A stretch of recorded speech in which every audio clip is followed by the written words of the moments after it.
Good evening, everyone. I'm Mary Pat Higgins. I'm the president and CEO of the Dallas Holocaust and Human Rights Museum.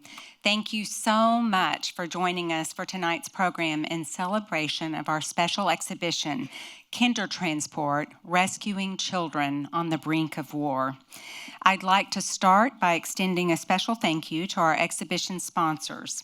Our supporting sponsors are the Texas Historical Commission and the Texas Holocaust, Genocide, and Anti-Semitism Advisory Commission.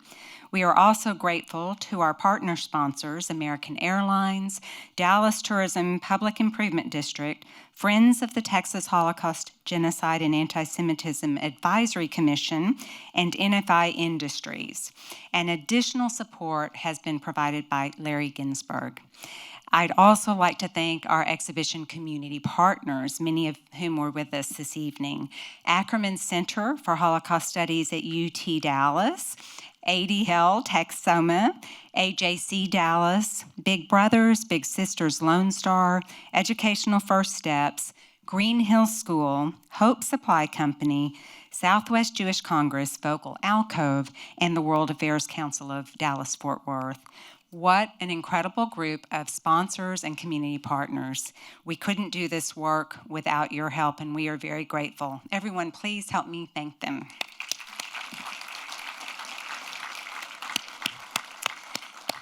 I'd also like to extend a special welcome to our board members, museum members, generations, and volunteers who are with us this evening. Your support helps us be able to put on programs like this, and we couldn't do it without you. If you are not a member or a volunteer and you'd like to get engaged, please go to our website, dhhrm.org, to learn more. We would love to get you engaged. We are honored to host Kindertransport through February 15th, 2026. The exhibition was created and organized by Yeshiva University Museum and the Leo Baeck Institute, New York, Berlin. It showcases the astonishing rescue effort that brought thousands of unaccompanied children from Nazi-occupied Europe to the United Kingdom. This poignant exhibition serves as a powerful testament to the resilience of the human spirit and the importance of honoring the legacy of those who endured unimaginable suffering. If you have not seen the exhibit, I encourage you to do so either after our program tonight until 9 p.m. or visiting the museum during our regular opening hours. This exhibition is near and dear to all of us at the museum. In addition to Susanne Levy, we have had the privilege of knowing 4 other Kindertransportees in our community, including Charles Schwartz, Lenore Bronsberg-Eldot, and brother and sister Bert Romberg and Maggie Romberg First. They survived the war thanks to the Kindertransport. Maggie and Bert have told their stories at the museum to countless visitors. Tonight, we are honored to have Maggie with us in our audience, as well as Bert's daughter, Paula. Please help me welcome them.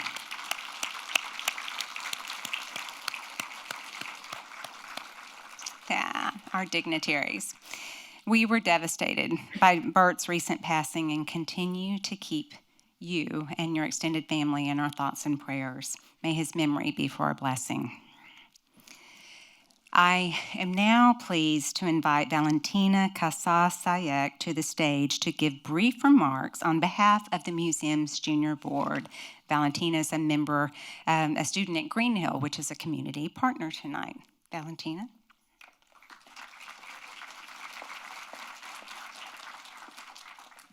Thank you, Mary Pat. Good evening, everyone. I'm excited to be here on behalf of the museum's junior board.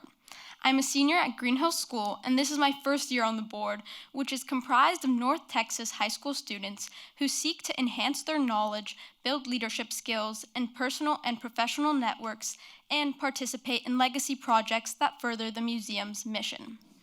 Museum programs are an opportunity for students like me to learn about the Holocaust and human rights from wonderful speakers such as Melanie Kuhr Myers. I am grateful to the museum for hosting such educational and inspiring programs throughout the year. Before we begin, I have a couple of housekeeping items. In a few minutes, Melanie will share her story with you. After this, Mary Pat will sit with Melanie in conversation before we move to audience questions. If you are joining us in person, please write your question on the note card you were provided as you entered. Staff will come around to collect the cards during the conversation. If you're joining us virtually, please use the Q&A button at the bottom of your screen to type and submit your questions. We will get to as many questions as possible. Following the program, Melanie will sign copies of her book, Das Haus, in the lobby. Attendees will also be able to view the backpack Susanne Levy carried with her on the Kindertransport. It is in our permanent exhibition, so head to the red upstander wall and volunteers will take you upstairs. Please silence your cell phones and electronic devices so we may all enjoy the program without disruptions. Now, I turn things back to Mary Pat to introduce our featured speaker.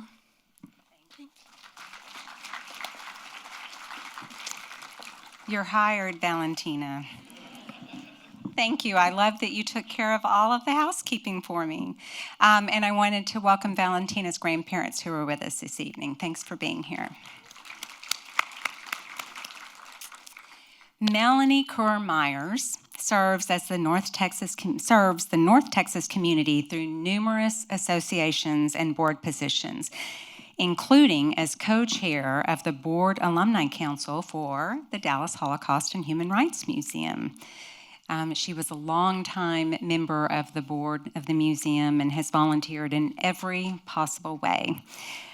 She is the CEO of Signature Millworks, a distinguished architectural millwork company which was instrumental in building the new museum in 2019. Myers is the co-author of Das Haus in East Berlin, which chronicles her family's journey from Nazi Germany to the United States and what became of her ancestors' house in Berlin after the war. It's such an honor to have you sharing your family story tonight, Melanie. Welcome.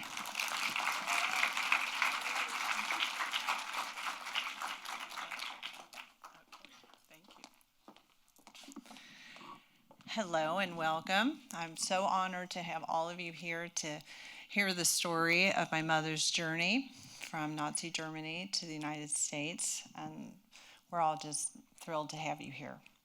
So the Kindertransport, A World Away. On this picture here is my mother, Susanne, at the age of 10 with my grandmother, Ruth Levy. And it was taken just prior to my mother departing Germany for England. Today, I'm going to share my family's story with you during World War II. This is not just history. It's about my family's resilience and determination to survive when the world around tried to erase them. The information I have comes from stories passed down to me by my grandmother and my mother. Information I learned from the process of reclaiming my family's home in Berlin and from the team here at the Dallas Holocaust and Human Rights Museum. I'm a second-generation survivor. This means my mother, Susanne, survived the war and passed down her story and experience to me. My great-grandfather, Theodor Siemenssohn, was one of 6 children who grew up in the Harz Mountains of Germany, and he loved being in nature, some love that he's passed down to his family, including his daughter, who is my grandmother, Ruth. She grew up in Berlin. My grandfather, Max, came from a German Jewish family, tracing back 5 generations. My children and I are the last of that family line. This family history was nearly erased by the Nazis. Before the outbreak of the war, our family lived in Berlin, in the suburb of Karlshorst. My grandparents, Ruth and Max Levy, married in 1924, and in 1928 they had my mother, Susanne. My grandfather served in the German army during World War I and in 1918, he was awarded the Iron Cross, second class, for his bravery during the Second Battle of the Marne in France. And the picture of Max is on the lower corner, and next to him is the Iron Cross. He, like other German Jewish men at the time, served his country, Germany. The family lived a full life, raising children, working, participating in the community, and even playing tennis. There's a picture above of my grandmother on the far right, and it's a sport that we've loved, and some of my tennis friends here today, we likely could take a fashion cue from their attire there. My grandfather returned from World War I with a serious heart ailment as a result of mustard gas poisoning during the war. In 1933, he died, leaving my mother and grandmother together.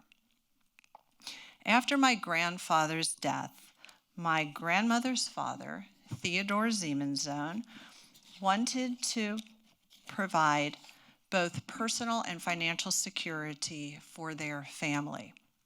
He decided to build a house, the first floor to live in and the second one for rental income for them for the future. At the time, my great-grandfather Theodore was in his 70s, which was considered extremely old at that time. My grandmother and her parents considered themselves Germans first and Jews second, and like many other German Jews, were integrated into German society. In addition to serving their country, as my grandfather Max did, my mother loved going to the public swimming pool, taking lessons, going to school.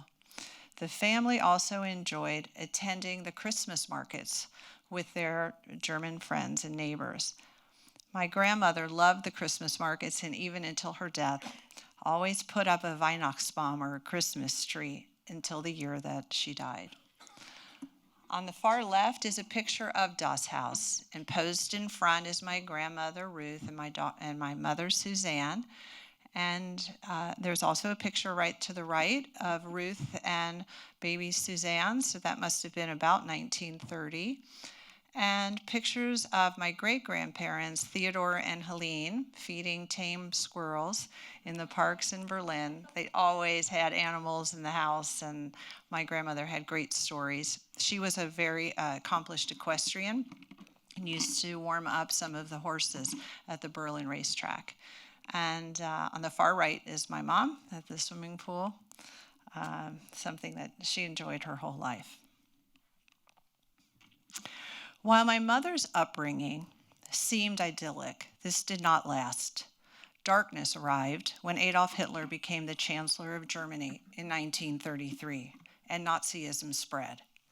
On September 15, 1935, the Nazi regime announced the Nuremberg race laws. These laws defined Jews as a separate race, when in reality they are an ethno-religious group, and it removed their political rights. Additionally, the laws banned future intermarriage between Jews and Aryans, or people of German descent. The Nuremberg laws changed everyday life for my family and others by making them legally different from their non-Jewish neighbors. As a result, Jews were isolated and excluded from the rest of German society, and bad became worse.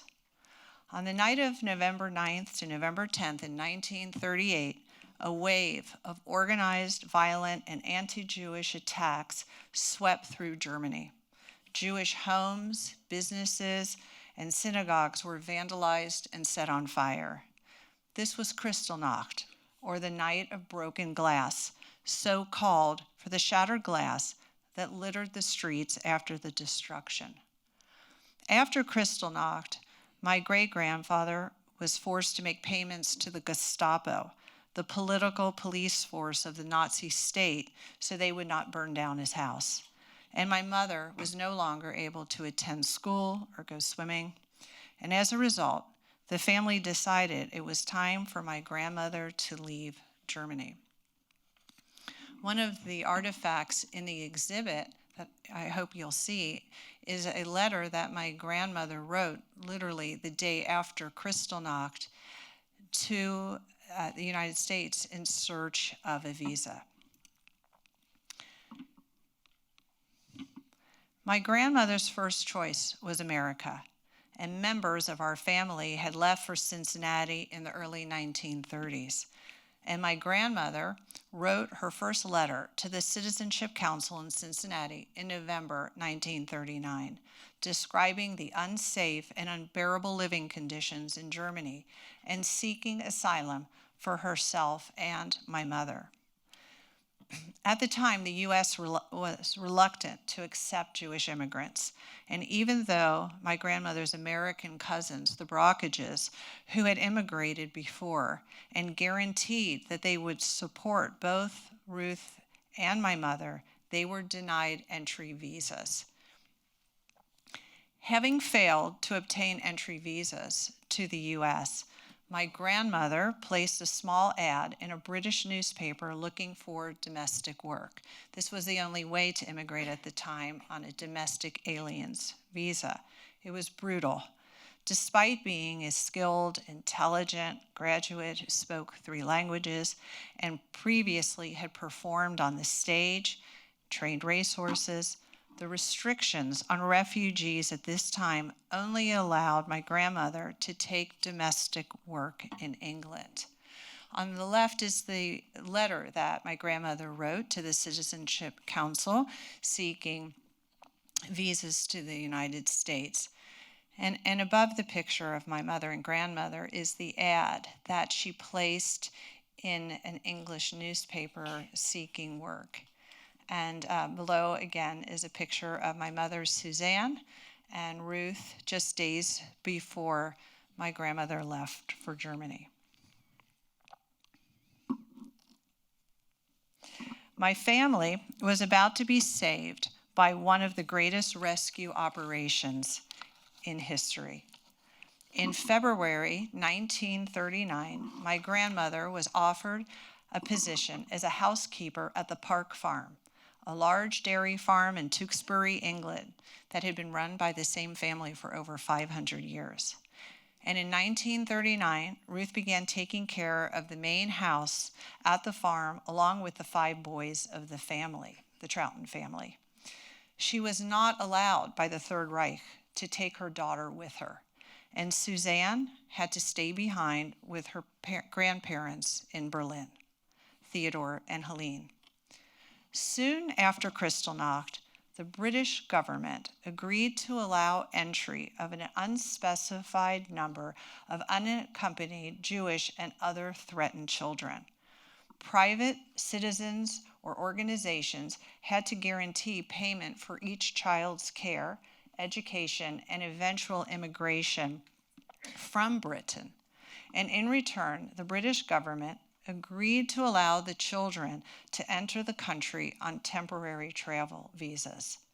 This rescue effort, known as the Kindertransport, or the child's transport, would bring 10,000 children by train from Berlin, Vienna, Prague, and other major cities in Central Europe to ports in Belgium and the Netherlands. From these ports, the children sailed to Harwich.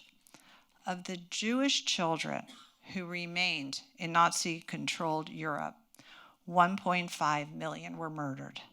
For every 1 child on the Kindertransport saved, 150 were murdered.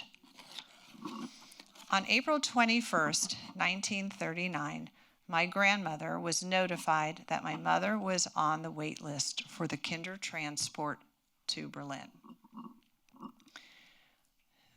The letter on the movement for the care of children from Germany was that letter that they had waited so long for, and was arranged likely by the support from the Troughton family in England and my great-grandparents in Germany, and it notified my grandmother that her daughter was indeed on one of the transports. And the picture in the middle is my mother with the Troughton family on the Park Farm, and she loved being with all of the animals, the dairy cows, and in particular, she loved taking care of the little boy, Roger, who's pictured up front.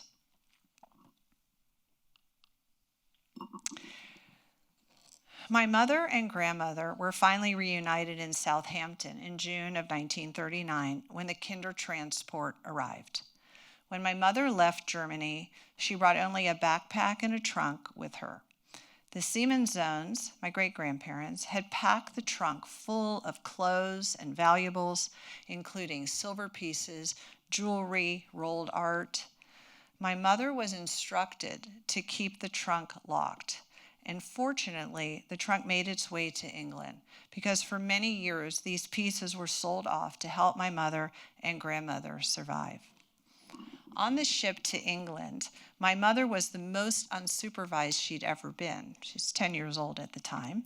And although she had been instructed to keep the trunk closed, she did get into it at one point and tried on some of the fancy dresses and paraded around the ship. Additionally, she enjoyed playing jokes on the other children, and she told me stories how at night she would fill a sponge with water and squeeze it on the face of the other children while they were sleeping so that they thought that the boat was sinking.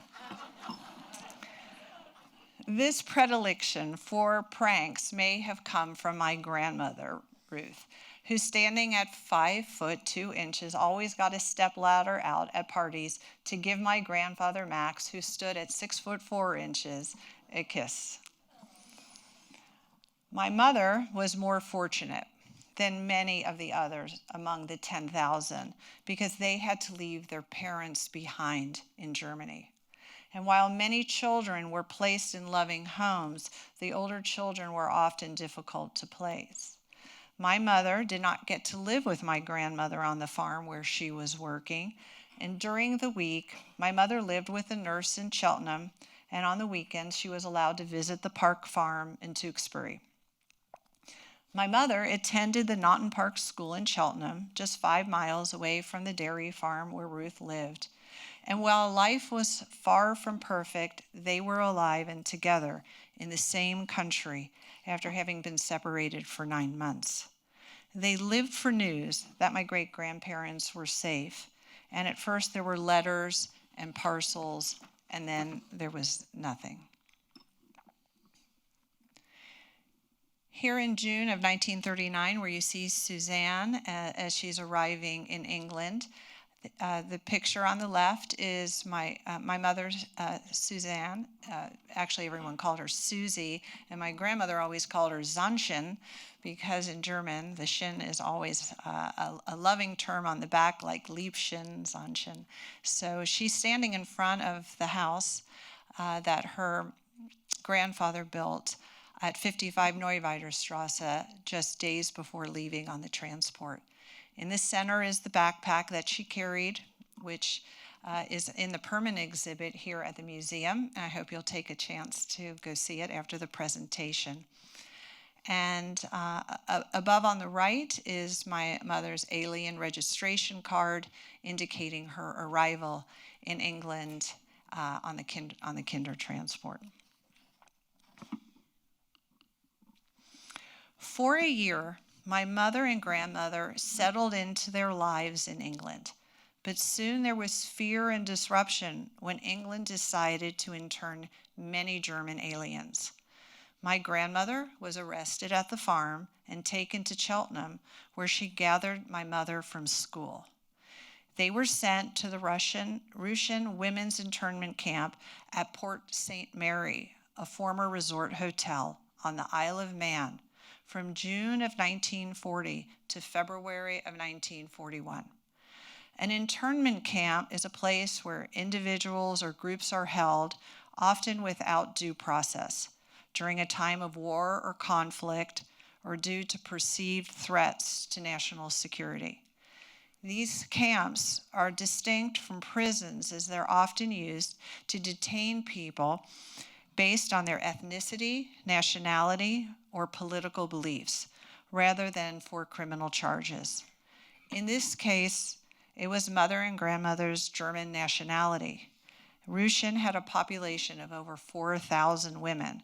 The majority of them were refugees, but 500 of them identified themselves as Reichsruhe, meaning they allied themselves with the German government. In addition to the possibility then of facing harassment and threats from Nazis in the camp, the living conditions were poor.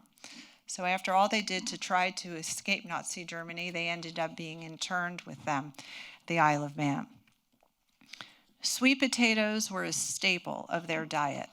My mother was malnutritioned and contracted rickets, which is a childhood condition of bone weakness and deficiency. And my grandmother came down with scarlet fever, which was poorly treated and left her partially deaf with a rumbling in her ears for the rest of her life. Here is the Isle of Man, which even today is considered a lovely resort in Britain. And the postcard on the left, which looks like a postcard, is actually their alien registration. So the top indicates that my grandmother was permitted to work as household help, and then it shows her arrest date and then her arrival on the Isle of Man. Eventually, the family stopped receiving word of my great-grandparents, Theodora and Helene Siemenszoon, because they had been deported to Theresienstadt on November 19th, 1942. They were in their 80s. Theresienstadt was a camp ghetto and unique in its function as a tool of propaganda for the Nazis. It was described as a spa town where elderly German Jews would retire in safety, since it would be implausible that they could be used for forced labor, which was the stated goal of the Jewish deportations. In reality, tens of thousands of people died, mostly from disease or starvation, and those who did survive the conditions of Theresienstadt were deported to the death camps in Poland. After their commitment to ensuring the security for their family by building the house and getting my grandmother and my mother out, my great-grandparents knew at their age it would simply be too difficult for them to escape. So my great-grandparents were deported then to Czechoslovakia, and on the right and left are the death certificates from the concentration camp, Theresienstadt. In 1941, my mother and grandmother were released from internment and returned to Cheltenham for the rest of the war. After this experience in internment, my grandmother was more determined than ever to immigrate to America. My grandmother continued as a domestic worker while my mother finished her education, attending the North Gloucestershire Technical College until the age of 17. After the war, the British lifted restrictions on aliens that had prohibited them from taking any other jobs than serving as household help. My grandmother secured various jobs, including that of secretary with the Cheltenham and Gloucester Building Society, but my grandmother's top priority remained securing visas to the United States, so she again wrote to the U.S. Citizenship Council with the guarantee of her Cincinnati cousins. So here Ruth and Susanne are living their life in England. After internment, they were there until 1947. And there's a picture of Ruth and my mother as she was a student. And in the middle, there's a picture of my mother who now has fallen in love with a Polish mercenary soldier named Roman Poznański. So while my grandmother was very committed in wanting to leave Europe, I don't know that my mother was quite so anxious to be leaving.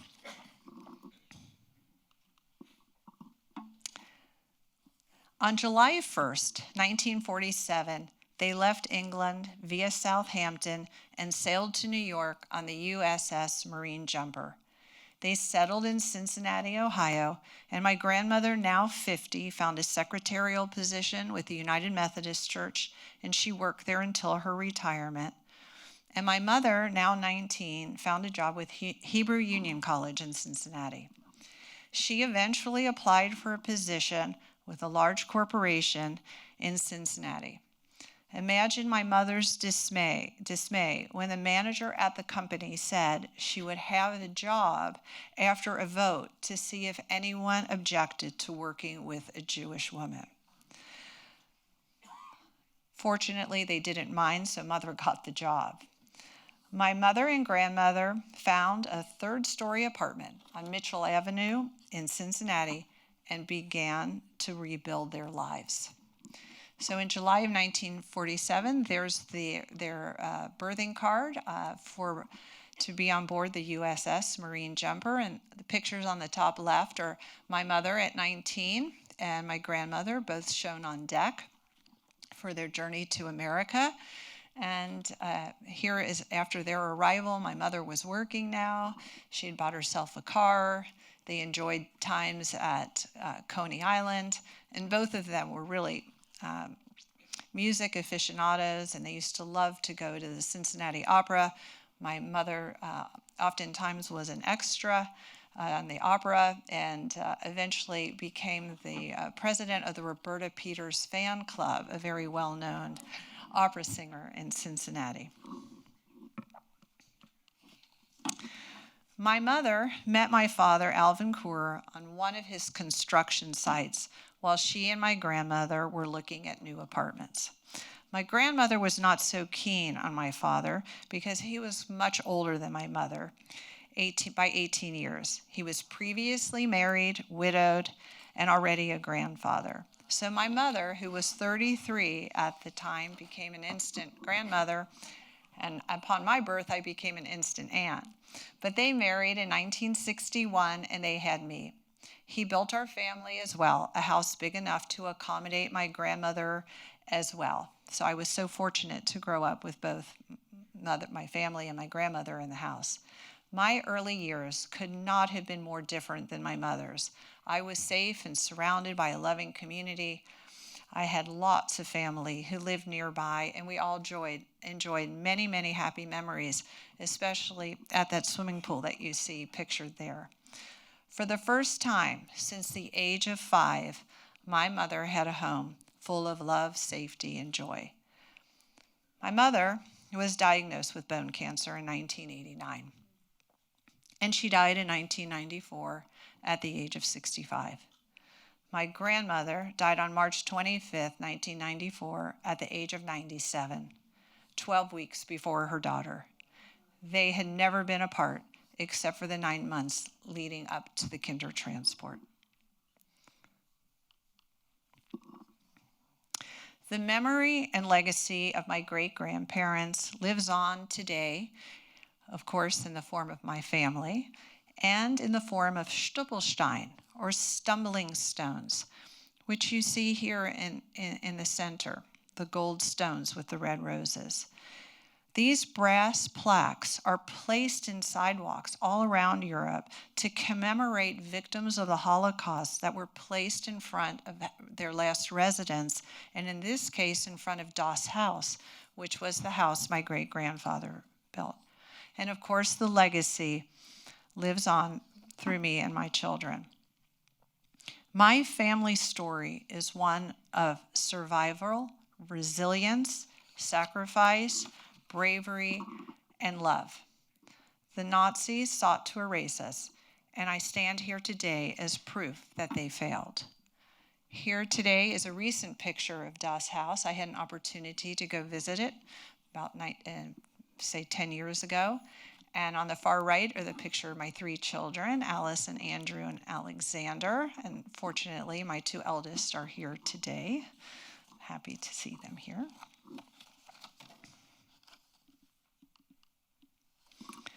Still reeling from the deaths of both my mother and grandmother while trying to raise my own children, I received a phone call one fall evening in 1997. A man named Art Heise wanted to talk to me about a house in Berlin, Karlshorst. I knew immediately what house he was speaking about, and it filled me with dread.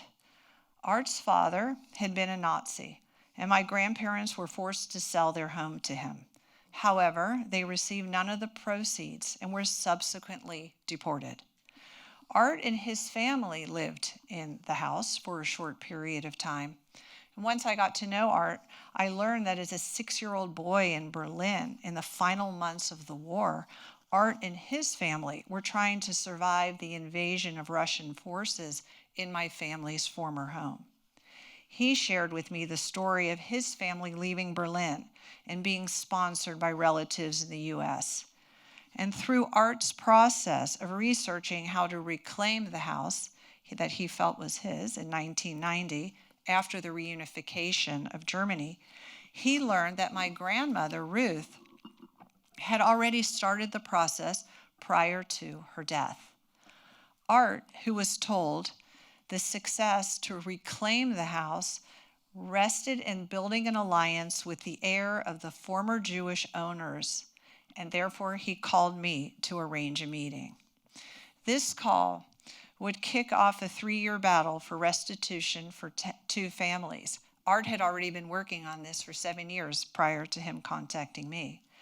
Both children, both Art and Susanne, were victimized by similar events. I struggled initially with deciding how, if at all, I wanted to be involved in the reclamation process. But my drive to learn the truth about the sale of the house helped me to decide to participate despite my misgivings. And I also wanted to finish the work that my grandmother started. I was able to reconnect with cousins who were also in the process of reclaiming properties. And with their help, I learned that German law recognizes the sale of Jewish property after a certain date was carried out under duress and therefore was not legal. And that restitution to the original owners or their heirs had to be vigorously pursued, particularly for property in Berlin. However, most restitution claims in East Germany under communist rule were denied outright until the reunification in 1990. I was warned to proceed with extreme caution in this process, as there were various parties looking for legitimate owners of property in the former East Germany so that they could try to buy the rights on the cheap. After coming to terms with this complicated situation between Art and I decided to work with Art because of all the work that he'd already put into the process for years. Over the next few years, Art and I navigated the German bureaucracy, successfully gathering the appropriate paperwork, including the all-important Erbschein, or the Certificate of Inheritance, and the Declaration of Assignment, to prove that I had rights to the house and had given some to Art. Now, in a position to sell the house, we approached our interested buyer. But it wasn't smooth sailing. It was discovered that our interested buyer, a musician, was actually a front man for a Stasi agent. And Stasi was the state security and secret police of the communist East Germany, which operated from 1950 to 1990. If he had the money, Art and I really had no objections, but the delays did not end there. The buyer pushed to get a reduced price, but in the end, the house sold at our price, and in June 2000, the long quest for Das Haus came to an end. The quest for Das Haus served as an affirmation that the Jewish people will continue to thrive despite the persecution and hatred that still exists in the world today. And in conclusion, I must express my profound sense of gratitude and respect for the kindness of humanity in a time of dire need. If you have any interest in reading more about the reclamation process, Das Haus is available. And if you'd like to see more information on artifacts or photos from my family's collection, please visit the digitized collection for the Susanne Levy family at the Dallas Holocaust. Thank you.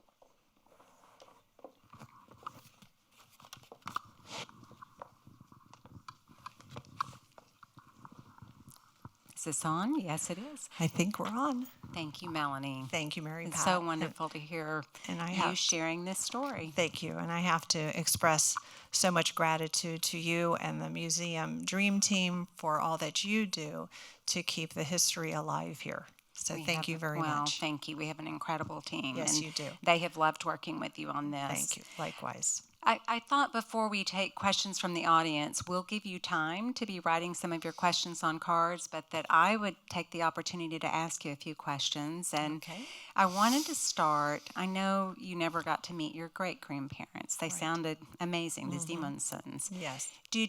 They sounded like they were fairly assimilated? Did they, from your mother and grandmother's stories, did they have incidents of anti-Semitism before Nazis came to power?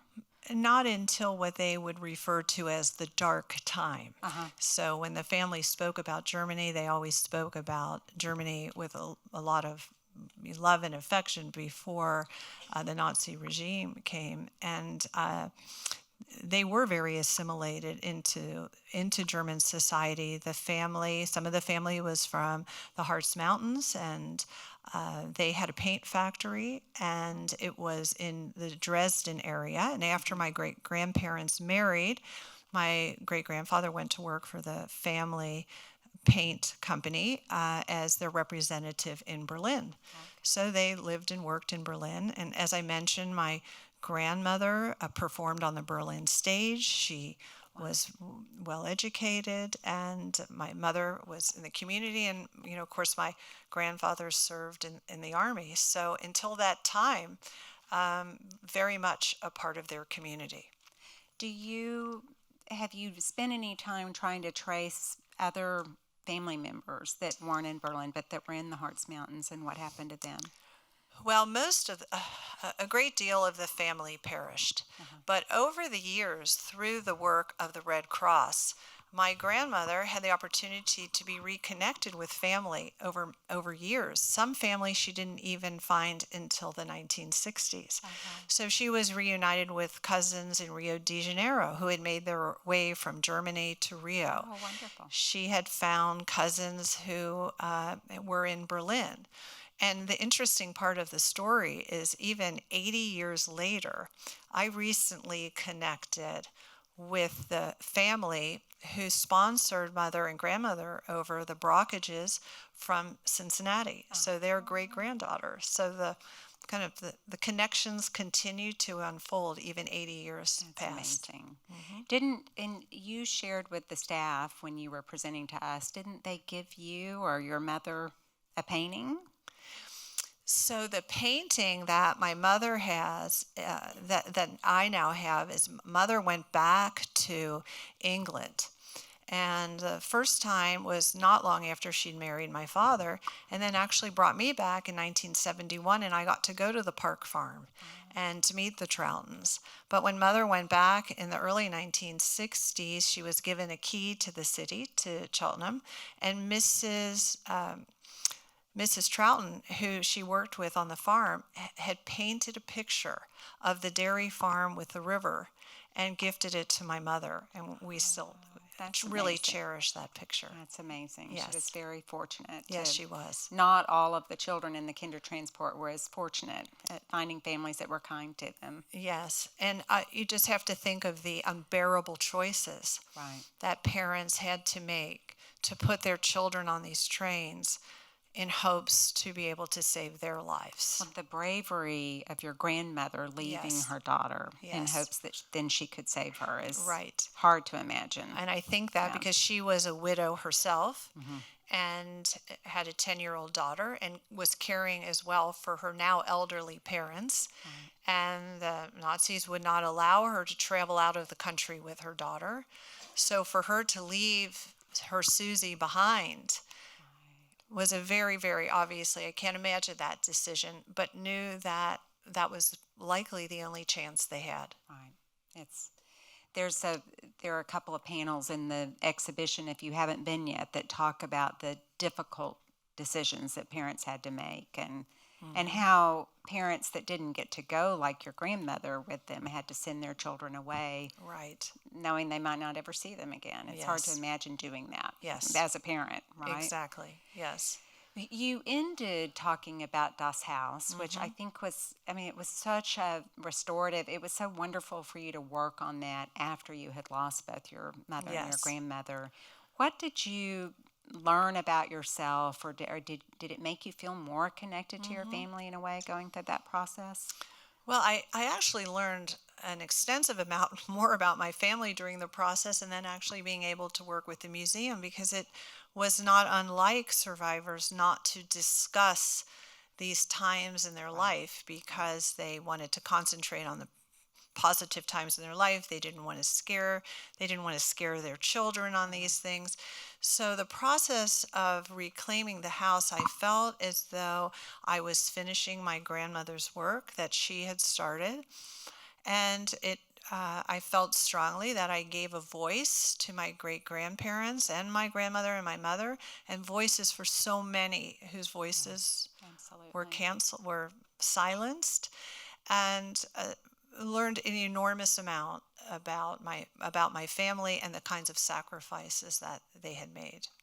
Well, and I think it took a lot of courage and strength to work with the person whose family took the home from your Yes. family. That must have been very difficult. It was an amazing journey, because, of course, in the beginning, it brought up all of these, feelings, to think that he was the son of this family who had, caused this obvious huge disruption in my family.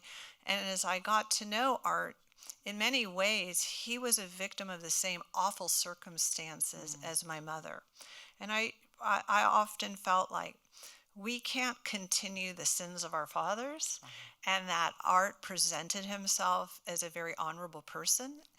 And by working together, actually, I was able to accomplish a lot more, and in the end, actually made a really wonderful friend. And I think I brought a lot of peace to his life, because through the reclamation, we healed a lot of pain on both sides of the That's family. incredible. What an incredible model that we could all learn Yes, from. Yeah. exactly.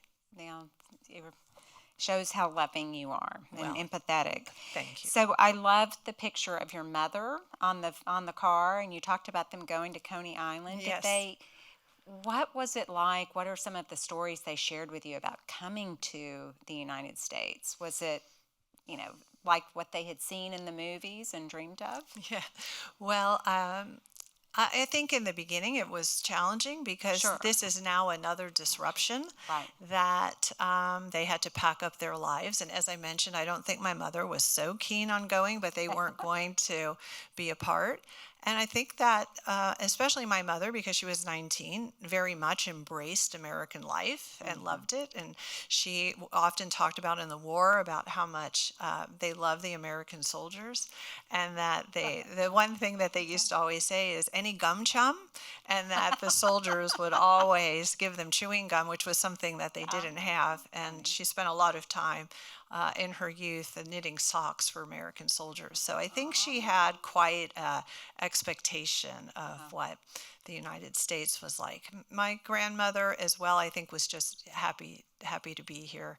And as I mentioned, they loved music and were really opera fans. And Mother had a lot of friends, and they traveled the U.S. and they enjoyed it. One of the things that I do remember was very hard for them to take is that this is Cincinnati in the early 1960s during the Jim Crow laws. Oh, wow. And here they came from Germany, where no Jews were allowed, and now they're seeing signs about no coloreds and about the segregation that existed. And that was very disappointing. And my mother in particular always was so compassionate about that. My dad was in the construction business, so he had a lot of laborers who worked for him. And Mother oftentimes, would want to drive them to the bus. They were like, we can't ride with a white woman in the car. So Mother was like, well, you're going to have to get over it and get in the car. And she always gave him beer on Fridays. So I don't know. I hope my mother wasn't driving was with very beer. popular. But anyway, she was, and they were for for her. what they went through, Yeah. absolutely the most loving, giving, kind people. And while they had had so much hate, they chose a different life. Yeah, that's incredible. Yes. Again, another incredible model and Yes. lesson for us all. Yes.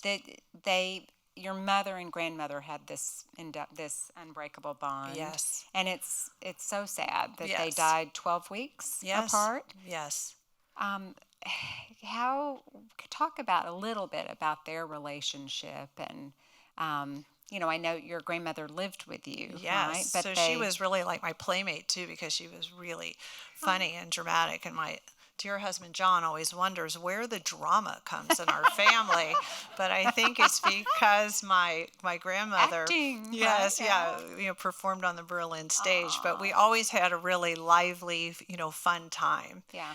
And they were very close. They had been together all those years, and I was very fortunate to grow up with my grandmother because she was teeny, petite, and mother and I was 5'9", my mother was 5'11". We were like the race of the Lystrogonians next to my little grandma. She was so cute, but she was a fiery, fiery spirit. And my mother was unwell with cancer, and my grandmother was 97, and she was just 100%. She was amazing, but she didn't want to live without her daughter. Right. And so she gave up her will to live, stopped eating, and as I said, she died 12 weeks before my mother. And you lost both of them. I lost both of them within How 12 in the world weeks. did you deal with that? Well, it obviously was hard, but it was also at a time that I had young children and I had a career, and you have to move on with things. And it definitely, there isn't a day I don't think about my mother. I will say that. Yeah. Well, Yeah. you're honoring her. I am honoring her. So proud of you. And so honored that all of you are here tonight to hear my family's story and allow me to honor my family. So I want to thank you all very much for that. It means a lot. I would love to have questions from the audience. So if we have some of those, while I'm pulling up the iPad and the questions, if there was one message from your talk that you'd like the audience to leave with, what would it be? Well, in the darkest of times, in the most dire of need, there still is hope for humanity, and that people can be upstanders and stand up for those people who are persecuted, where hate, intolerance, and prejudice prevail. So I think that this story is the spirit of kindness, humanity, and also about human resilience and perseverance. Right. How powerful that is. Yes. Okay, so we've got some questions, and I wanted to remind the people online too that you can put your questions in the Q&A box on the bottom of the screen. Is Art High still alive? Unfortunately, Art Heise passed away about 6 years ago, although I'm still very close to his wife, Samine. And we really enjoyed a very nice friendship after writing the book together. That's wonderful. What were your feelings or emotions when you visited Das Haus for the first time? It was really surreal to walk down that street and imagine that my family had walked and lived on that street. And actually, one time I had an opportunity when I was there with Art, that there was a woman who came out of the house from across the street and was wondering what we were doing. And Art had said to me that this woman had lived on Neuweider Strasse for her entire life. So I suspect that she was likely one of my mother's playmates. And in that feeling, I wondered what it must have been, that you lived on a street and you had friends, and one day you were playing and one day they're gone.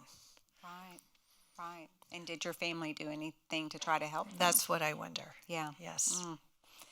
Did your mother's experience in the Holocaust affect the way she raised you? you think? I don't think necessarily my mother, but definitely my grandmother. Uh-huh.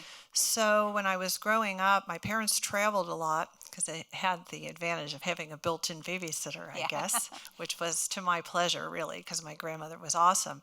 But at night, she would walk around the house and she would draw all the curtains.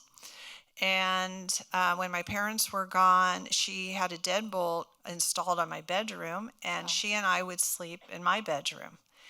And I would say to her, I didn't really understand what it was, and it kind of would scare me a little bit. Sure. But these were her fears and precautions from that. So, and she didn't want me to wear a Star of David. And it was more so my grandmother's influence that I picked up her hesitations about living in a more Jewish life, because my father was Jewish, but not so much my mother. Though my mother really was always very reserved and quiet, and I always assumed it was likely because of her upbringing. Right, right. Did you weren't raised in an actively observant home? I can't say highly observant, but we did celebrate the Jewish holidays. And as I mentioned, my father was previously married and widowed, so I do have two older brothers, 23 and 24 years my senior. One brother has passed, but my brother Dick is still alive, and they were already married and had children. Wow. So when I came into the family, we already had generations. So my mother put on the holiday dinners and the Shabbat dinners for the entire family for years. But that was pretty much the observation of it. Now, the interesting thing is my children's father was Protestant. And when we got married, my grandmother at the time said to me, please take this as an opportunity to leave the Judaism behind. Oh, my goodness. Because as long as Jews walk this earth, people will hate them. And I don't know why. I can't understand the reason, since the tenets of the religion are about tikkun olam and making the world a better place. But I suspect she had her reasons for thinking that. But that had the opposite effect on you, didn't it? Well, it did. Yeah. And over time, as the kids were born, and I felt compelled that I wanted them to be raised in a Jewish life, because indeed Hitler would win. Right. And that wasn't going to happen. And so my children were raised as Jews. Yeah. Yes. Yes, absolutely. What inspired you to share your family story, other than us begging you about it and pleading? Yeah. Well, I think history is important. And history is important so things don't repeat themselves. And I felt that my family's story is an important lesson, because even today, people have to leave their homes with a backpack, with a plastic bag. They have to leave their homes, their communities, their family, everything that they know. And unfortunately, humanity, I guess, hasn't learned all those lessons yet, because it repeats itself. And I felt compelled to tell the story that there are refugees and there are people in need, and we have to live our lives with open hearts. So I felt that my family's story best exhibited that, because without the kindness and generosity of the British government and people, I wouldn't be on this stage with you today. Right. I think you've just answered this question, Melanie, but I'll read it, but in case you want to add anything. It says, your mother and grandmother's escape from the Holocaust is such a profound part of your family's story. How has their experience shaped your own sense of identity and the way you understand your place in the world today? Well, I feel very blessed and honored to be here, and I continue in my work with the museum and with other organizations that I want to give a voice to the millions who didn't have a voice, and in hopes that we can live our lives more humanely. Right. Yes. Yeah, you model that. If you had 3 words to describe your family's legacy, these are tough. Wow. What would they be? And how do you continue to honor this legacy in your daily life? I would say resilience and persistence, really gratitude and kindness, and always looking at life as half full. Yeah, Yes. that's you. Yes. Wonderful. Okay, last question. And we usually end with this, so you should know what's coming. But what gives you hope for the future? Well, I think education, and I think learning from our past, and in hopes that in programs like this and like the museum, that we will all choose to be upstanders and to see humans as humans, regardless. Amen. Amen. Yes. Amen. Thank you.